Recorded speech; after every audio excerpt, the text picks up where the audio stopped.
అన్నా తుడుచుకుంటే పోతుందనుకుంటే 199 సార్లు నేను తుడుచుకోవడానికి రెడీ. కానీ నేనే పోతాననుకుంటే నువ్వు పోతావు.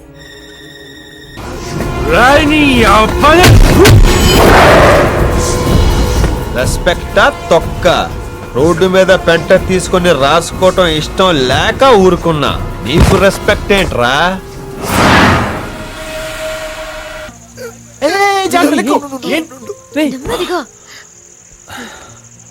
రే సపోజ్ సినిమా పోయింది, ఇంటికి వెళ్ళిపోతావా? సినిమా సూపర్ హిట్ అయింది, సినిమా తీయటం మానేస్తావా? సినిమా హిట్ అయినా ఇంకో సినిమా తీయాలి, ఫ్లాప్ అయినా ఇంకో సినిమా తీయాలి. మనకి సినిమా తప్ప ఇంకేం తెలియదురా. దీనికి తప్ప మనకి దేనికి పనికిరామురా. మనకి తెలిసింది ఒకటే, సినిమా సినిమా సినిమా. డైలాగ్ చెప్పడం వచ్చా? వచ్చు సార్. అయితే చెప్పు. రేయనగా పగలనగా తిండి తిప్పలు మానేసి మీకు ఊడిగం చేస్తుంటే కుక్కల్లా చూస్తారా మమ్మల్ని? రవి, నన్ను ఎక్కడికైనా తీసుకెళ్ళిపోతావా? నీ ఇష్టం, ఎక్కడికైనా లేపుకెళ్ళిపోతావా? ఏమైంది? వాడెవడో నన్ను ఉంచుకుంటాడంట.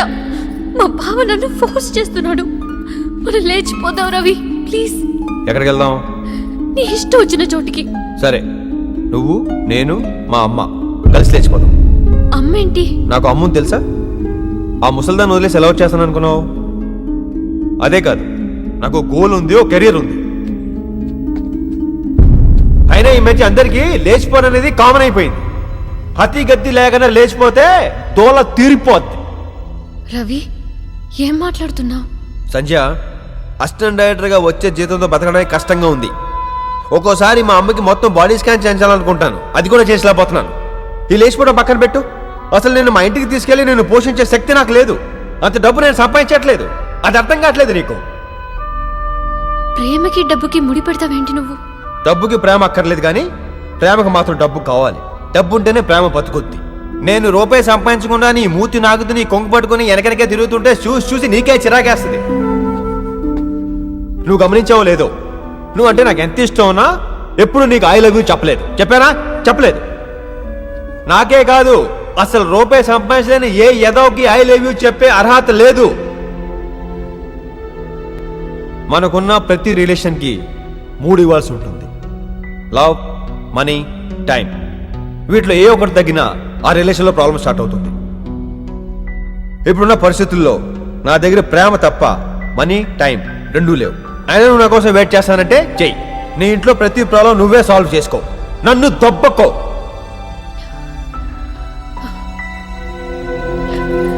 నిన్ను ఎంత లవ్ చేశాను, నీకోసం పారిపోయి వచ్చాను. కానీ నువ్వు ఇంత సెల్ఫిష్ గా మాట్లాడతావు అనుకోలేదు రవి. నేను సెల్ఫిష్ అని నీకు ఎప్పుడో చెప్పాను. నువ్వు బాధపడినంటే ఒక విషయం అడుగుతాను, చెప్తావా? దా కూర్చో, చెప్తాను. దా కూర్చో. అసలు నువ్వు నన్ను ఎందుకు లవ్ చేస్తున్నావు? అసలు ఎందుకు లవ్ చేస్తున్నావు చెప్పు. నీ బిహేవియర్ ఇష్టం, నీ మెంటాలిటీ ఇష్టం, నువ్వు జోవియల్ గా ఉండటం ఇష్టం. యు వర్క్ హార్డ్ అందుకే నాకు ఇష్టం కదా. ఇవన్నీ నీ ఇష్టాలు.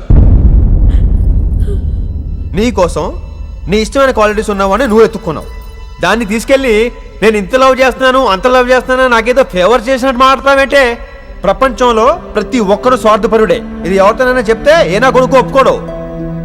నీ కోసం నువ్వు నా లవ్ చేసావు, నా కోసం నేను లవ్ చేశాను, అంతే. నా మీద నాకే అసహ్యం వేస్తుంది.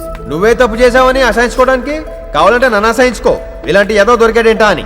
No, I don't want to blame anyone. ఇంట్లో ప్రాబ్లమ్స్ కోసం నీ జీవితాన్ని నాశనం చేసుకోవద్దు. నీకు మంచి భవిష్యత్తు ఉంది. నీ కెరీర్ మీద కాన్సన్ట్రేట్ చేయి. డైరెక్టర్ వివి వినాయక్ గారు మనం చేసిన ట్రయల్ షూట్ చూశారు. నీవు స్క్రీన్ టెస్ట్ చేస్తా ఉంటున్నారు. వెళ్దాం పద. నేను రాను. సంజయ్ నా మాట విను. నేను విన్ను. నేను రాను. సంజయ్ నా మాట విను. నేను వినను. ఎందుకు వినాలి? నీకు నాకు సంబంధం ఏంటి? నువ్వు ఎవడేరా నా లైఫ్ లో? చెప్పు చెప్పు. నీకు నాకు ఏ సంబంధం లేదా? లేదు. కోప్ పగిలిందా? నీకు నాకు ఏ సంబంధం లేదు, కానీ ఇప్పుడు నువ్వు నాతో వస్తున్నావు. అర్థమైందా నీకు? నేను రాను. రాకపోతే తన్ని తీసుకెళ్తాను. పదా పదా చెప్తా. లేచిపోదాం ఉంటా, లేచిపోదాం. రండి, పడుకోండి, పేరేయించుకోండి. వస్తారా మేడం? మీరందరూ ఏ సంబంధం లేకపోయినా మమ్మల్ని ఎంతగా అభిమానిస్తున్నారంటే మేము చాలా ఆనందపడుతుంటాం. మీరే మా కొండంత బలవని మేము ఫీల్ అవుతుంటాం. తెలుసో తెలియకో మనందరం కలిసి ఒక ఫాల్స్ ప్రెస్టేజ్ లో బతుకుతున్నాం. మీ అభిమానం మమ్మల్ని ఎంత దూరం తీసుకెళ్ళిందంటే డైరెక్టర్ ఏదైనా ఇది చెయ్యాలి అని చెప్తే ఇలా చేస్తే మా ఫ్యాన్స్ ఒప్పుకోరు సార్ అని చెప్పే స్థాయికి దిగజారిపోయాం. మా స్టార్ డమ్ముల్ని మా ఈగోల్ని సాటిస్ఫై చేస్తే డైరెక్టర్ సినిమాలు చేస్తున్నారు. అవి ఫ్లాప్లు అవుతున్నాయి. వాటిని 100 రోజులు ఆడించడం కోసం మీరెందుకు మీ ఆస్తులు తగలబెట్టుకుని నాశనం అయిపోతున్నారు?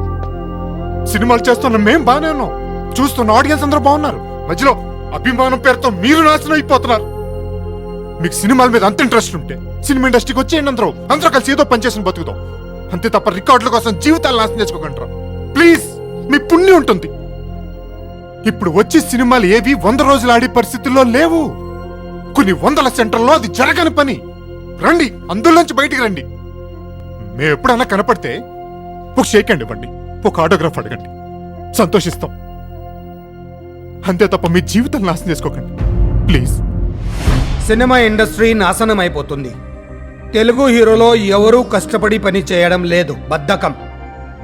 పెద్ద హీరోలు 10 మంది ఉన్నారు ఇక్కడ. సంవత్సరానికి 10 రిలీజ్లు ఉండాలి కదా, మరి లేవు, 5 ఉంటున్నాయి. ఒక్కొక్కరు 3 సినిమాలు చేస్తే కొన్ని 100 కోట్ల టర్నోవర్ ఉండేది, కానీ చేయరే. ఏ రామారావు గారు, నాగేశ్వరరావు గారు, కృష్ణ గారు, చిరంజీవి గారు చేయలేదా? బద్ధకం వీళ్ళకి.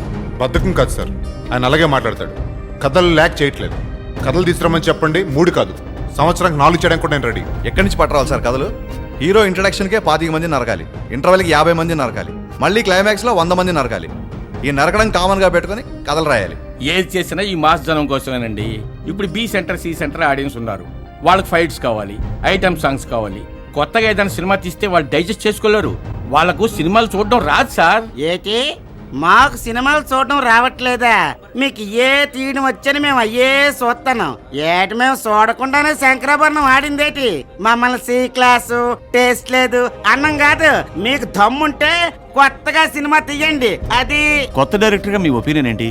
పిల్లోడిని అదే ఉంది కానీ యాజ్ ఏ సీనియర్ జర్నలిస్ట్ గా తెలుగు సినిమా ఇండస్ట్రీ గురించి మీరే అనుకుంటున్నారో చెప్పండి. సినిమా ఫంక్షనింగ్ సరిగా లేదండి. ఐదర్ హీరో చేతిలో అయినా ఉంటుంది, లేదా డైరెక్టర్ చేతిలో అయినా ఉంటుంది. ఇక్కడ కూడా హాలీవుడ్ లో లాగా ప్రొడక్షన్ వాల్యూస్ పెరగాలి. ఎవ్రీథింగ్ కంపెనీ కంట్రోల్లో ఉండాలి. కార్పొరేట్ స్టైల్లో ఉండాలి. మనీ ట్రాన్సాక్షన్ మోర్ వైట్ లో జరగాలి. ఈ సినిమా ఇండస్ట్రీకి కూడా ఒక ఇండస్ట్రీగా గుర్తింపు రావాలి. చాలా బాగా చెప్పారండి. హలో రా, మన సినిమా చూసావా? ఎలా ఉంది రిపోర్ట్? లేదు మావయ్య, రేపు వెళ్దాం అనుకుంటున్నాను. కానీ వెబ్సైట్లో రివ్యూ చూశాను, బాగాలేదు మావయ్య. ఏం బాగాలేదు? ఇంటర్వెల్ ఆ పిల్లని చెల్లెని రివీల్ చేయడం బాగాలేదు. పోనీ సెకండ్ హాఫ్ లో అలా ఎందుకు జరిగిందా అని రీజన్ ఇవ్వలేదు. ఈ క్లైమాక్స్ లో విలన్ ఎంటర్ అయ్యాక డైరెక్ట్ గా క్లైమాక్స్ వెళ్ళిపోయారు.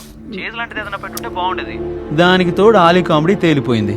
నువ్వు సినిమా చూడలేదు? అవును మావయ్య. కానీ మాట్లాడుతున్నావు. మావయ్య అది సినిమా చూసిన వాళ్ళకంటే ఎక్కువగా మాట్లాడుతున్నావు. Because of review. సినిమా చూసిన తర్వాత రివ్యూ చదవాలి తప్ప రివ్యూలు చదివి సినిమాకి వెళ్ళకూడదు. కథ మొత్తం తెలుసుకుని నువ్వేంట్రా సినిమా ఎంజాయ్ చేసేది? How can you trust that website person? అదేమన్నా రైటరా, డైరెక్టరా? రివ్యూలు రాసేవాళ్ళు అంత తెలివన్న వాళ్ళైతే రమ్మను, కథలు రాయమను. కథలుగా ఎడుస్తున్నాం ఇక్కడ. వాళ్ళు రాసేది అదో రివ్యూ రా. ఫస్ట్ హాఫ్ ఇది స్టోరీ, సెకండ్ హాఫ్ ఇది స్టోరీ, బ్యాంగల్వి, ట్విస్టులు ఇవి, హైలైట్స్. ఇదేరా రివ్యూ? వాళ్ళు రాయడం, మీరు నమ్మడం. రే చదువుకున్నారు, సిగ్గులేదురా మీకు? రే, నువ్వు సినిమా లవర్ అయితే నా సినిమా పోస్టర్ చూడు, పాటలో విని, ట్రైలర్ చూసి నచ్చితే వెళ్ళు, లేకపోతే మానే. మీ వల్ల కొన్ని కోట్ల రూపాయల బిజినెస్ దెబ్బతింటుంది. ఈ రివ్యూలు రాసేవాళ్ళు ఓవర్సీస్ బిజినెస్ చేస్తారు తెలుసా?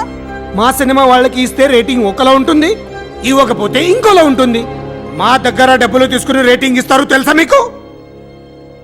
మీరు $8 కోసం కకృతి పడి రివ్యూలు చదువుతున్నారా, లేక సినిమా మీద ఎక్స్ట్రా క్యూరియాసిటీతో చదువుతున్నారా? మళ్ళీ చెప్తున్నాను, వినండి. మా సినిమా పోస్టర్ చూడండి, పాటలు వినండి, ట్రైలర్ చూడండి, నచ్చితే వెళ్ళండి, లేకపోతే ఫోన్ పెట్టరా ఫోన్.